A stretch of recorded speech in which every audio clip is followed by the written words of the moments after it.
Station bus తీసుకొని ఒక 9కి అంతా రెడీ అయిపోయి కిందకి వెళ్ళి టిఫిన్కి ఆపోజిట్లోనే రోడ్ ఉంటుంది కాబట్టి కొంచెం దూరం నడిచి వెళ్ళి ఎస్బీఐ బ్యాంక్ వస్తుంది. దానికి ఆపోజిట్లో గాంధీపురం బస్ స్టాప్ ఉంటుంది.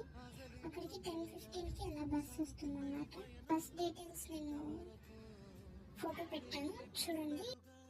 అక్కడికి రీచ్ అయ్యాక ఎద్దులబండి ఉంటుంది. You can explore the way. Finally reach to Shivayya. It's really so big.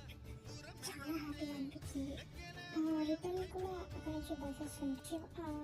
Normally ఇక్కడ వరకు ఒక పర్సన్కి 1000 రూపీస్ అయింది. 350 రూపీస్ ట్రైన్ టికెట్, 530 రూమ్కి, బస్కి 80, ఫుడ్కి 100 రూపీస్ 120 వేసుకున్నాం. ఇక్కడితో ఈషా కంప్లీట్ అయింది. Thank you for watching. Stay tuned for more updates. Ooty గురించి కూడా ఇంకా ఉంది కాబట్టి ప్లీజ్ సబ్స్క్రైబ్.